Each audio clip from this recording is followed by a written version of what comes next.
New ideas require many reiterations and restatements before they become part of the generally accepted currency of thought.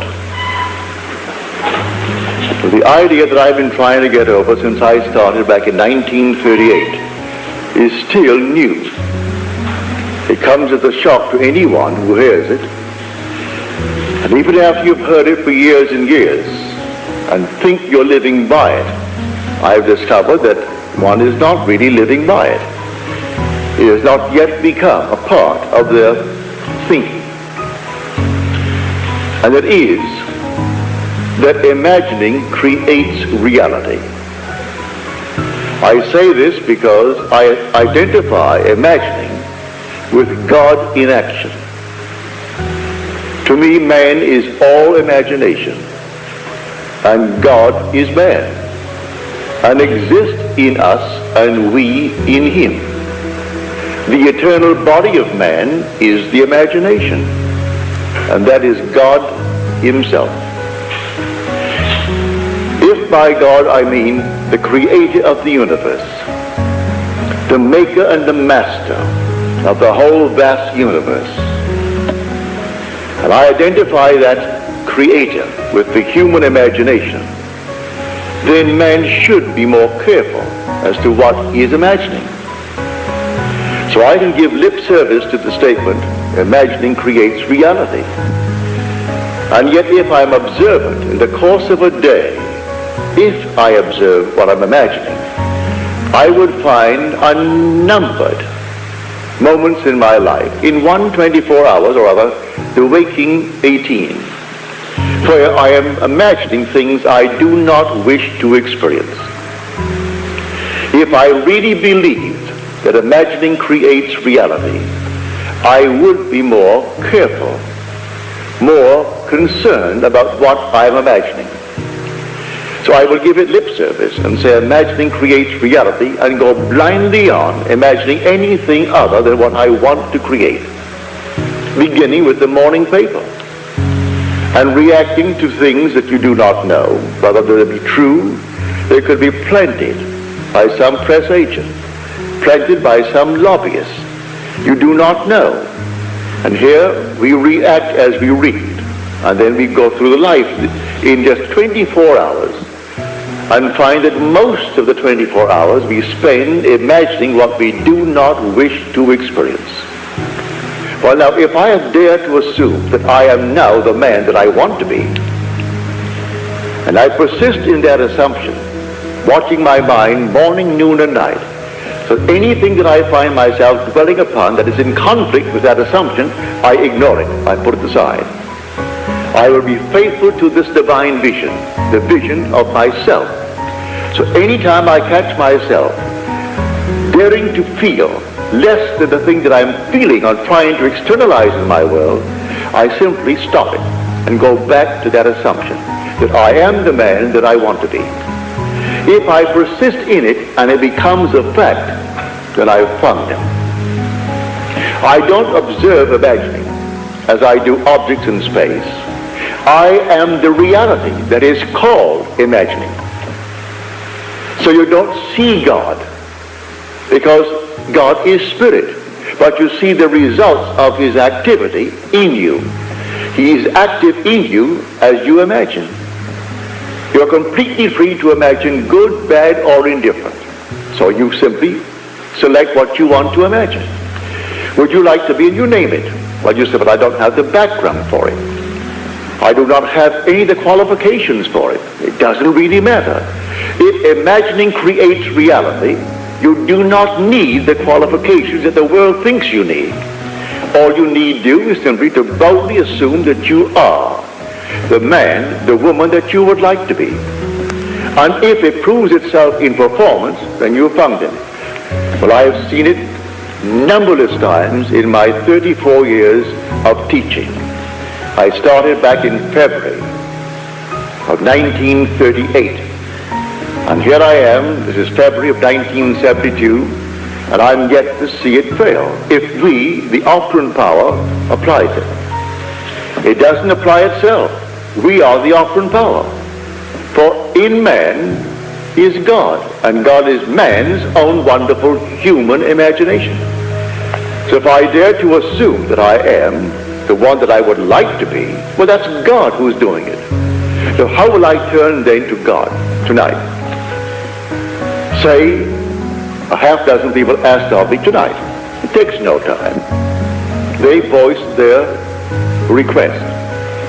Well, when they're talking to me, they say, I would like so and so. Instantly it comes within the frame of my golden rule. It's something I would like myself. If I were in their present state of consciousness, I would like that. It doesn't violate my rule. It doesn't injure someone. It doesn't take from anyone. Well now, did I hear it? I heard it. Well, if I and my Father are one, but then my Father heard it. I do not know the means that will be employed to bring it to pass, but I can't deny that I heard it. If I heard it and I and my Father are one, well, can I not now say to my inner being, thank you, Father? You heard it, because I heard it. Well, if we know that he hears all that we ask of him, then we know we have already obtained the request made of him. So as to say to me, I would like so and so. Well then, I heard it. I do not know, as a man called Neville, how it's going to happen. I do not know. I'm not going to suggest what they do or what they should do. I only know that I heard it, and if I heard it, my Father heard it, because he and I are one. He is my own wonderful human imagination. So I could actually say within myself as though we were two. Thank you. You heard it, because I heard it. And then allow the depth of my own being to devise the means necessary to bring it to pass. And then I am not responsible from that moment on. I do not call them up and say, did it happen? I do not get in touch with them and write them and say, tell me, how are things coming? It's not my concern. I did what was asked of me. And all that was asked of me was to use my imagination lovingly on their behalf. Well, I did it. In the twinkle of an eye. You don't have to go into some sweat to do it. I don't have to go to some church and do it. Go to some synagogue and do it, or some so-called holy place. Wherever I stand should be holy, because the Father is within me. And where can you go to a more holy place than where God is? If I know God is my own wonderful human imagination, then where can I go that could be more holy than wherever I am, no matter where it is? So the request is made, I heard it, and then having heard it, I give thanks to the being within me who has the means, the wisdom, and the power to externalize it. Knowing that the entire outside world, that all objective reality is solely produced through imagining. What is now proven in the world was once only imagined. Try to deny that. Try to deny it. There isn't a thing in this world that you can say that's real, that was not first only imagined. So a man, a friend of ours, he's unemployed. All right, so he's unemployed, and he doesn't have the qualifications for a better job, and there is no job at the moment for what he has. So what? I will rework it. I will hear him tell me that he has the most marvelous job, and he's gainfully employed. What the job is, I do not know, but I can say to myself, well, if I heard it, surely the depth of my own being heard it. And so I can say, thank you. Having reworked him in my own mind's eye into an entirely different being, the same friend, but not one unemployed, he is now gainfully employed. So feel it. If I can feel this state, I'm finding God. For God is spirit. And may I tell you, and by spirit I do not mean some intangible thing. It actually is the human form divine. When I speak of the human imagination, it is a form, it's a reality. It is the divine form. So the eternal body of man is the human imagination, and that is God himself. And there is no other God. But man, when he hears the word God, he thinks of something out in space. Where? He doesn't quite know, but something in space. If the word God in any way conjures within you something that is other than your own wonderful human imagination, you've got the wrong God. If the word Jesus causes you to think of a man who lived 2,000 years ago and died 2,000 years ago and rose 2,000 years ago, you've got the wrong one. You're told Jesus is within you. If he's within me, I should find out exactly where he is in me. And then who is he? Well, I found him. He is my own wonderful human imagination. That's Jesus. For tonight, if I wanted to be in New York, and I put my body down on the bed tonight, when I go to bed, I must assume that I am already in New York. Well, how would I know that I am there? If I am all imagination, I must be wherever I am in imagination. Well, if I am in imagination in New York, now think of the world. Think of California. Southern California, where you place the body. Well, do you see it on the bed as you're thinking? Well, then you're not in New York. Do you see it 3,000 miles away to the west of you? Well, then you are in New York. But were you in New York, you would see the body in your mind's eye 3,000 miles away in Los Angeles. And you'd be thinking from New York rather than thinking of New York. So the whole thing is simply finding out this fantastic power, creative power in man and how it operates. For there is no problem in the world comparable to this problem of solving the mystery of imagining. For supreme power and supreme wisdom and supreme delight is in store for the one who conquers this mystery. So whether you be in jail, all right, so you're in jail, and you dare to assume that you're free. You aren't going to break through the doors and be picked up and be sent to a longer term. You simply assume that you're free. Who today on death row, many of them prayed that their sons would not be put in the chamber, and they believed their prayers. And so the Supreme Court brings in a verdict, no more killing of men because they kill someone. Whether you approve or disapprove, that's not the point. All things are possible in God's will. All things. So I'm not going to pass any opinion whether this thing is right or wrong. I'm not going to be involved emotionally as to whether they did the right thing or the wrong thing. I only know from personal experience, if I had a son there, I want him free. If he were there, he's not there. But if he was there, I want him free. Regardless of what he did. As one who loves his son, I'd want him free. But I am not going to pass any opinion or any judgment concerning the Supreme Court's decision. The thing is, all things are possible. You tell me what you want, and if it comes within the framework of what I call the golden rule, which is simply doing unto others as you would have others do unto you. If it fits that frame, well then, you are on the right course. Well then, you can't do it physically, no. You don't have the power or the wisdom to do it. But there is something in you which is your essential being. It can do it. It knows exactly how to do it. Can you trust it? Can you trust this being within you to have heard what you heard? I heard it on this level, the request made. And if I heard it on this level, certainly the depth of my own being heard it. And on that depth, he has ways and means I do not have on this level. Therefore, I'm not concerned as to how it's going to work. I only know it will work. By simply assuming that I am already the one I want to be. And if I dare to assume it and remain faithful to it, then it becomes a fact. So imagining, plus this kind of faith in God. And God is your own wonderful human imagination. So faith in God is the way to success. You imagine it as though it were true, and then you walk your way, not knowing how it's going to become true. But it will become true.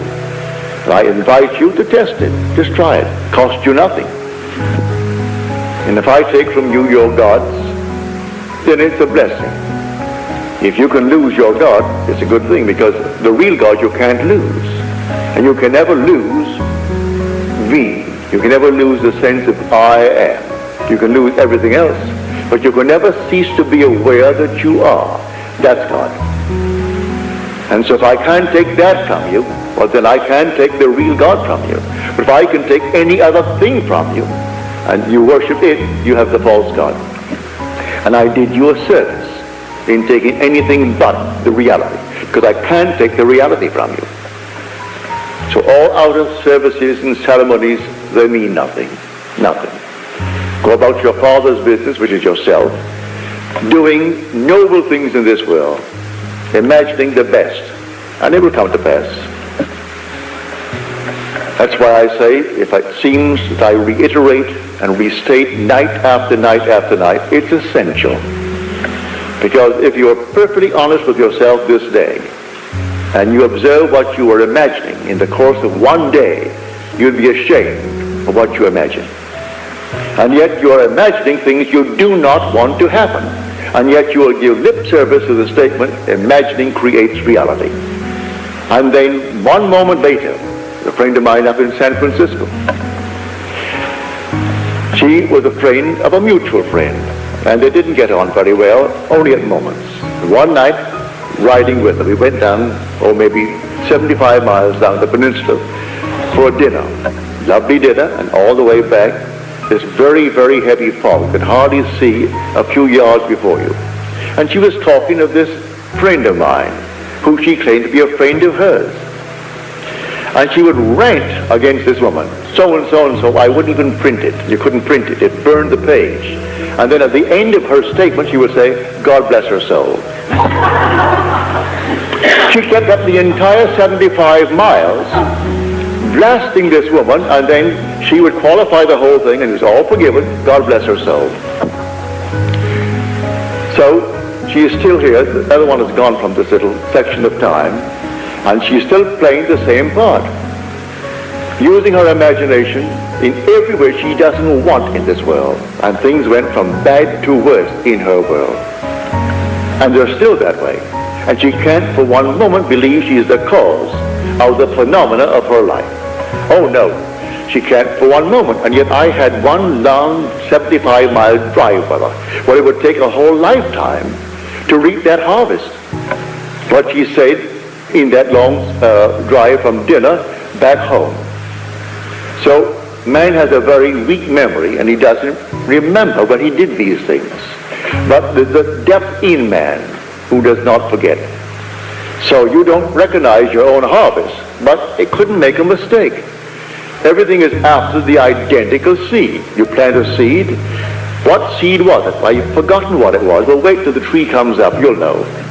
Because it can't be other than what was planted. If I plant an oak, well then the oak is going to spring up into the oak tree. If I plant that sort of an acorn, that's going to be the oak tree.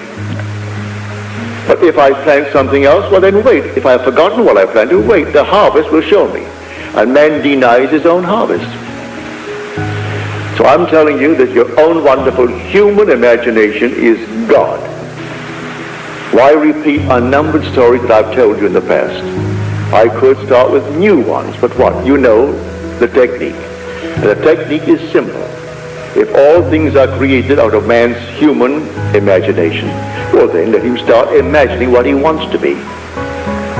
And if he does, success will follow him.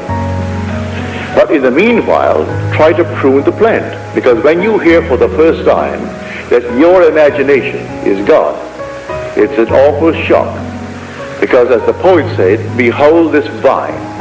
I found it a wild tree, whose wanton strength had swollen into irregular twigs.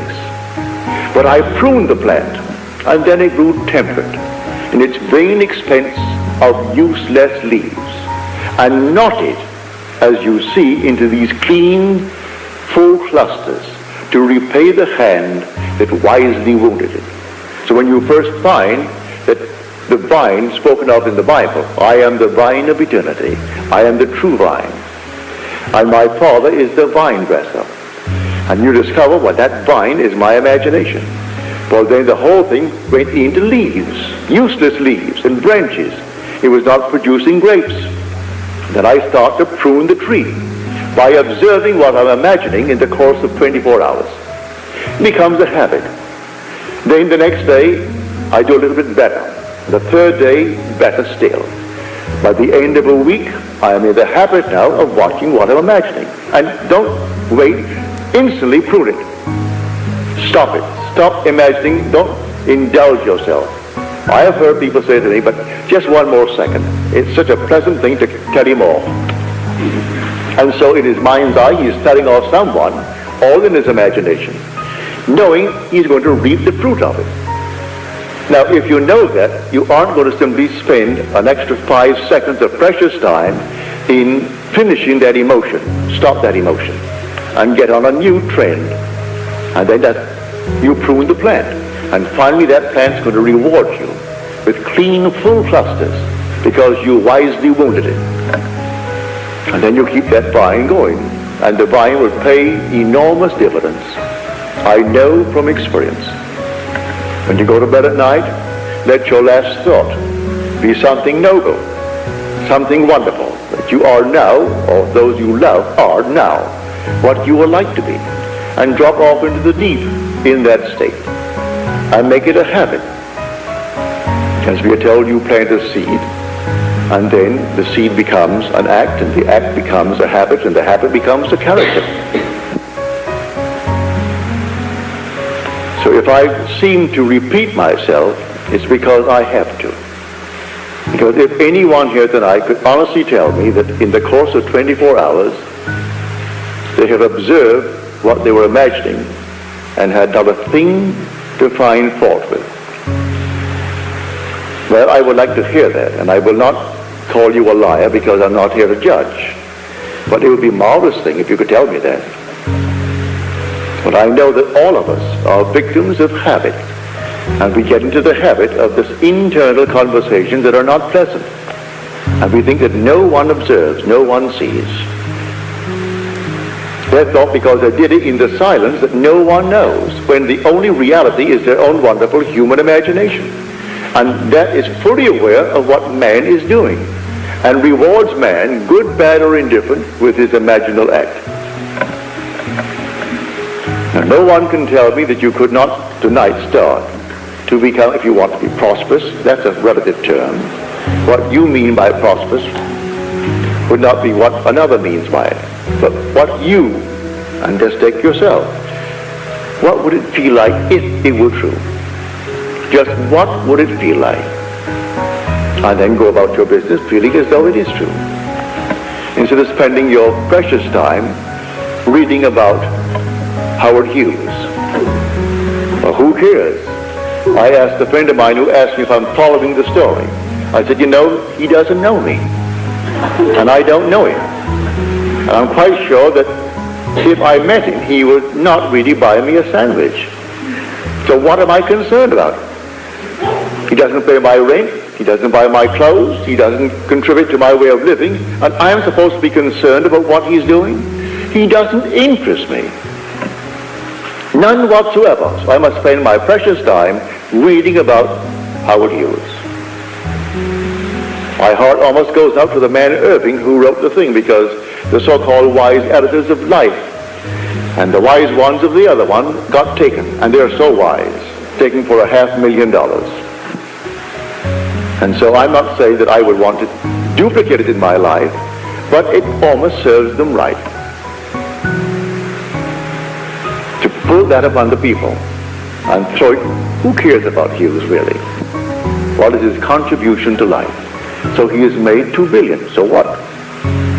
Hasn't bought you a dinner? Hasn't done anything for you. And so what is your concern? Start right in this room.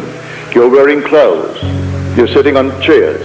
You're in a house. Everything here was first only imagined. The clothes you're wearing, the chairs on which you're seated, the building that now houses you, everything here was first only imagined. And then it becomes an objective fact. So objective reality is solely produced through imagining. Now you want to objectify something entirely different from what you have so far. Well, now change the imaginal act. To attempt to change circumstances before I change the imaginal activity is to struggle against the very nature of things. I can't do it because my imaginal activity is producing the objective realities. And I can't change that objective fact until I change what is causing it. And the cause is an unseen imaginal activity. I dared at moments in my life to assume that I had what reason told me I did not, and my senses denied it, but I dared to assume that I had it. And it happened. It came out of the nowhere. It happened. So I taught that principle to others. They applied it, and it happened. But strangely enough, after someone becomes a little bit better off than they were, they reflect upon it, and because it always happens in a perfectly normal, natural manner, they say, oh, well, it would have happened anyway. And then they go sound asleep again. You can give someone a sedative, and you try to awaken them. And for a moment, they're alert, seemingly alert. And while you're talking to them, sound asleep again. That's humanity. They're dreaming this dream of life, and they see the fruit of what they've imagined and deny that their imagination produced it. So they go sound asleep again, back upon the negative state. But I'm asking you who come here and persist in coming to observe what you are doing in the course of 24 hours. You're not alert 24 hours, but take, say, 16 hours. If you give 8 hours to sleep, well, take 16 hours and try to observe what you are imagining. And if you, perchance you catch yourself imagining what you do not wish to experience, stop it. Stop it right there and then, and don't give it an extra second. It may be you're in the midst of an emotion and you'd like to complete the emotion and tell him off completely. Don't. Stop it. Break it, and that causes a sort of a mental abortion, a mental miscarriage, if you break it without exploding the emotion. And when you say, I am, you're actually announcing the fact that you are imagining. That is imagination. That's God. Now let us go into the silence.